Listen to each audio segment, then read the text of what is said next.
The second coming of Jesus Christ. Isn't this the favorite topic of the Bible ever? The author of the lesson says that it's been mentioned 300 times in the New Testament only about the second coming of Jesus Christ. But what is the meaning of the second coming? And why do we expect it with such an eagerness? What's the purpose of the second coming, and when will Jesus come again? Great questions. Let me just add that from experience we know how this topic can be sweet in the mouth but bitter in the stomach sometimes. So, where do we start? Promises are verbal declaration for happenings in the future, so there is a trust required to believe a promise.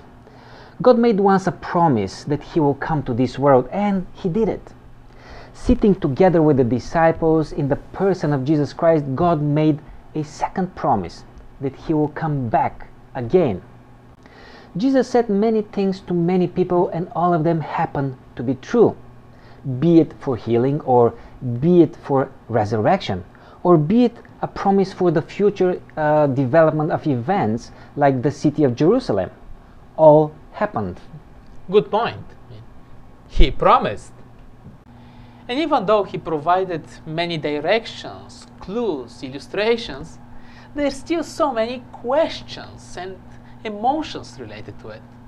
Speculations. God has an unresolved problem at hand, the problem with sin. And although Jesus came and conquered the battle, He defeated sin by just doing the right thing, still life on earth hasn't changed much. God is planning to come a second time, and this time will transform the life on this planet. And those who dream about it, they look forward for this day of total change. When life is good, we have plans, we are not in such a hurry for this to happen. When things go south, we need Him right away. But if our hearts are really open, man, there is so much suffering around, so much injustice. And when we're in a relationship, we want to be together. I need to be reunited with my God. My soul thirsts so much for this day. When Jesus was still walking with the disciples, He talked about the second coming with absolute certainty. And also He pointed out that there will be events and signs that will precede Him. You can read about it in the Gospel of Matthew, chapter 24.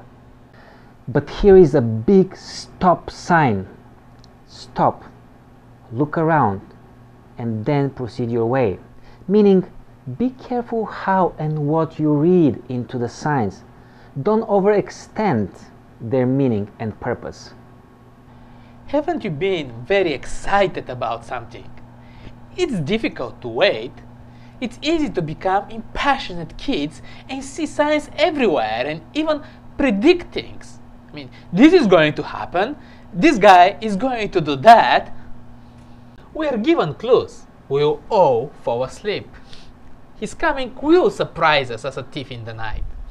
There will be many theories, many frauds. Just hang on your relationship.